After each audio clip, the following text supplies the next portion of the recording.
Hello students, very good afternoon everyone.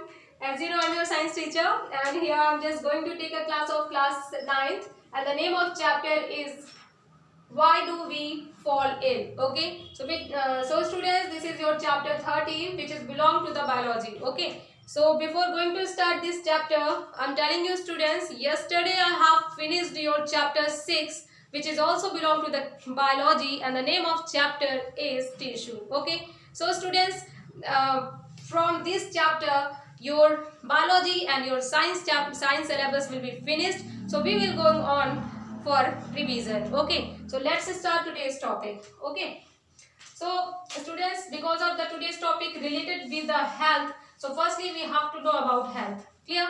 What is health? So beta, health is the state of feeling better of a person. Okay, कोई भी person जब best feeling करता है, good feel करता है, तो उसी को हम क्या कहते हैं, उसकी उस अवस्था को, उसकी उस स्टेट को हेल्थ कहते हैं. क्लियर? अब कोई भी पर्टिकुलर पर्सन हेल्दी कब कहा जाएगा? When the person having best या best physical health, best mental health and best social health, then that person is known as a healthy person. Clear? अब सेकेंड बात करते हैं डिसीजेस की. सो बेटा डिसीजेस क्या होती हैं? This is that state of a person in which the person feel uncomfortable. Okay, तो कोई भी पर्सन जब अनकंफर्टेबल फीलिंग करता है तो किसी भी पर्सन की वो स्टेट को हम लोग क्या कहते हैं, उस स्टेज को हम डिसीज कहते हैं. क्लियर? अब जो डिसीज होता है बेटा वो डिफरेंट फैक्टर की वजह से होता है, डिफरेंट कॉज होते हैं. ठीक है, तो आप लोग इसी डिसीज के डिफरेंट कॉज के बारे में जानते हैं. इसके पहले आप ये समझिए जो डिसीजेस होते हैं वो भी डिफरेंट टाइप्स की होती हैं. ठीक है, तो जनरली जो डिसीज होती है मेनली उसको 2 टाइप्स में डिवाइड किया गया है. सबसे पहला acute diseases and second one is a chronic diseases. ठीक है, अब एक्यूट डिसीजेस क्या होती है? Acute diseases are that diseases which is occur in short period of a time. जो बहुत कुछ समय के लिए हमारे बॉडी में होती है उसे एक्यूट डिसीज कहते हैं, और जो बहुत लंबे समय तक के लिए हमारे बॉडी में होती है उसे क्रॉनिक डिसीजेस कहते हैं. ठीक है ना?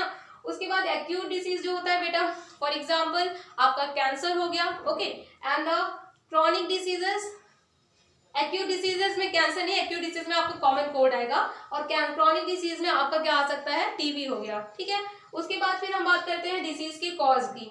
तो जो डिसीज होता है वो उसके डिफरेंट कारण हो सकते हैं, डिफरेंट कॉज हो सकते हैं. लाइक डर्टी वाटर अगर हम ड्रिंक करते हैं तो drinking a dirty water, this is also cause. Pollution is also cause of disease. Similarly dirty food is also cause of a diseases, है ना? इसके अलावा जेनेटिक प्रॉब्लम है, अगर हमारी बॉडी में जेनेटिक वेरिएशन है, म्यूटेशन है. ठीक है, so these all are the factor which is cause diseases as well as the microorganism which is very responsible for creating the diseases. Clear? so these all are the factor which causes a diseases. now other type of diseases के बारे में अपन study करें. so हम अगर disease की spreading की बात करें, है ना, तो इस तरह में हम डिसीज को 2 टाइप से डिवाइड करते हैं. पहली वो डिसीजेस जो इन्फेक्शन नहीं फैलाती हैं, स्प्रेड नहीं होती हैं, and that disease are known as a non infectious disease like a cancer. ठीक है, उसके बाद इन्फेक्शियस डिसीज मतलब वो डिसीजेस विच स्प्रेड होती हैं one form to another body. So one body to another body infectious हो सकती हैं. ठीक है, उस सारी डिसीज को इन्फेक्टियस डिसीज कहेंगे. एंड इन्फेक्शियस डिसीज भी डिफरेंट टाइप के माइक्रो ऑर्गेनिज्म के थ्रू होती है, like anthrax, typhoid, cholera, TB, acne. ये बैक्टीरियल डिसीजेस है.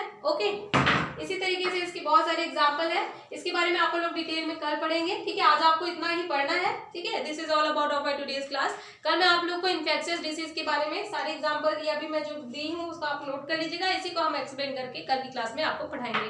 ठीक है, so this is all about of my today's class and it is ending of my class. Thank you and have a nice day.